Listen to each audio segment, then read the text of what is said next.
ఇవాళే సంపూర్ణ చంద్రగ్రహణం ఏర్పడనుంది. రాత్రి 8:55 గ్రహణం ప్రారంభం కానుంది. తిరిగి రేపు తెల్లవారుజామున 2:25 గ్రహణం ముగియనుంది. ఇందులో భాగంగా తిరుమల శ్రీవారి ఆలయం మూతపడనుంది. ఇవాళ సాయంత్రం 3:30 నుంచి రేపు ఉదయం 3 గంటల వరకు క్లోజ్ కానుంది. అంటే దాదాపు 12 గంటల పాటు వెంకటేశ్వరుడి ఆలయాన్ని మూసివేయనున్నారు. చంద్రగ్రహణం నేపథ్యంలో కొండపైకి భక్తులను ఎవరిని రావద్దంటున్నారు. కాగా ఇప్పటికే పలు ఆర్చిత సేవలను రద్దు చేసింది తిరుమల తిరుపతి దేవస్థానం.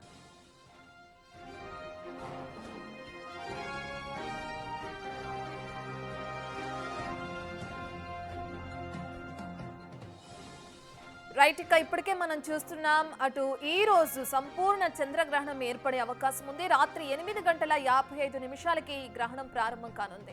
అయితే ఈ గ్రహణం రేపు తెల్లవారుజామున 2:25 వరకు కూడా కొనసాగుతుంది. 2:25 గ్రహణం ముగియనుంది. ఇందులో భాగంగా ఇప్పటికే పలు దేవాలయాలను కూడా మూసివేయనున్నట్లు తెలియజేస్తున్నారు అటు దేవాలయ సిబ్బంది. అందులో భాగంగా అటు తిరుపతిలోని తిరుమల శ్రీవారి ఆలయాన్ని కూడా మూసివేసే అవకాశం ఉంది. సంబంధించిన డీటెయిల్స్ అందించడానికి మా ప్రతినిధి దామోదర్ అందుబాటులో ఉన్నారు. దామోదర్, ఏ సమయానికి గుడిని క్లోజ్ చేస్తారో, మళ్ళీ తిరిగి ఏ సమయానికి ఓపెన్ చేసే అవకాశం కనిపిస్తుంది? ఇందులో భాగంగా అధికారులు అంటే ఆలయ అధికారులు ఎటువంటి చర్యలు తీసుకుంటున్నారు వచ్చే భక్తులకి సంబంధించి? తిరుమల శ్రీవారి ఆలయాన్ని చంద్రగ్రహణం కారణంగా ఈరోజు సాయంత్రం 3:30 గంటల నుంచి రేపు తెల్లవారుజామున 3 గంటల వరకు మూసివేస్తారు. ఏదైతే గ్రహణానికి 6 గంటల ముందు ఆలయాన్ని మూసివేయడం ఆనవాయితీ. ఇందులో భాగంగా 3:30 ఆలయాన్ని మూసివేస్తున్నారు.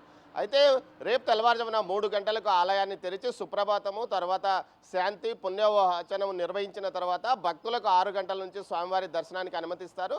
అర్చన ఇతర సేవలు ఏకాంతంగా నిర్వహించనున్నారు. ప్రస్తుతం మనం చూడవచ్చు తిరుపతిలోనే అలిపిరి వద్ద పరిస్థితిని చూడవచ్చు. ఏ విధంగా ఎక్కడ శని ఆదివారాలు వచ్చిందంటే పూర్తి స్థాయిలో రద్దీతో భక్తులు కిటకిటలాడే చోట, పూర్తిగా ఏదైతే వాహనాలు వెళ్ళే చోట ఏమాత్రము వాహనాలు లేకుండా ఖాళీగా ఉన్న దృశ్యాలను మనం గమనించవచ్చు. అంటే ఇలాంటి పరిస్థితి మనం కరోనా సమయంలో చూసాము. అదేవిధంగా గ్రహణ సమయాల్లో మాత్రమే ఇలాంటి పరిస్థితి మనకు కనిపిస్తుంది. అరాకరాగా 1-2 వాహనాలు, అది కూడా ఏదైతే తిరుమలలో ఉద్యోగులు విధుల్లో ఉండే ఉద్యోగులు కానీ అటు దుకాణదారులు కానీ తిరుమలకు వెళ్తున్న పరిస్థితి మనం ఇక్కడ చూడవచ్చు. అదేవిధంగా అలిపిరి నడక మార్గంలో కూడా ఇదే పరిస్థితి కనిపిస్తుంది. మొత్తం మీద అయితే తిరుమల శ్రీవారి ఆలయానికి సంబంధించి చంద్రగ్రహణం సందర్భంగా పూర్తి స్థాయిలో ఆలయాన్ని ఈరోజు సాయంత్రం 3:30 నుంచి రేపు తెల్లవారుజామున 3 గంటల వరకు మూసివేస్తారు. ఈ సందర్భంగా అన్నప్రసాద కేంద్రాన్ని కూడా మూసివేస్తున్న నేపథ్యంలో భక్తులకు PSC 2లోను ఇతర ప్రాంతాల్లోనూ ప్యాకెట్ల ద్వారా అన్నదానాన్ని సరఫరా చేస్తామని చెప్పారు. ఇప్పటికే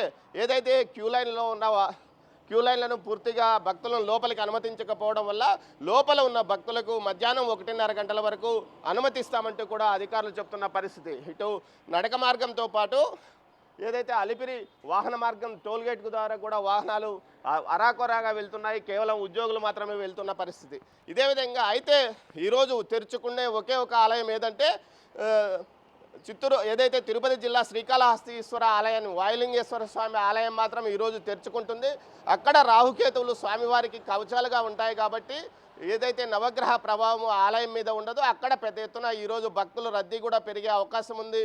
ఏదైతే గ్రహణ సమయంలో రాహుకేతు పూజలు చేయించుకోవడానికి భక్తులు పోటీ పడతారు. ఇక మిగతా ఆలయాలు ఏదైతే కాణిపాకం ఆలయంతో పాటు కాణిపాక వరసిద్ధి ఆలయంతో పాటు తిరుపతి తిరుచానూరులోనే ఏదైతే శ్రీనివాస మంగాపురంలోని కళ్యాణ వెంకటేశ్వర స్వామి ఆలయంతో పాటు తిరుపతి కోదండరామ స్వామి ఆలయం, అదేవిధంగా తిరుపతిలోనే తిరుచానూరులోని పద్మావతి అమ్మవారి ఆలయాలతో పాటు జిల్లా వ్యాప్తంగా టీటీడీ అనుబంధంగా ఉన్న అన్ని ఆలయాలను కూడా పూర్తిగా ఏదైతే గ్రహణ సమయంలో మూసివేస్తున్నట్లు అది టీటీడీ ఇప్పటికే ప్రకటించింది. అయితే భక్తుల కోసం పూర్తి స్థాయిలో ఏదైతే వచ్చిన భక్తులను రేపు తెల్లవారుజామున 6 గంటలకు క్యూ లైన్లోకి అనుమతిస్తామని టీటీడీ అధికారులు ప్రకటించారు. Ratna. Right, thank you Damodar.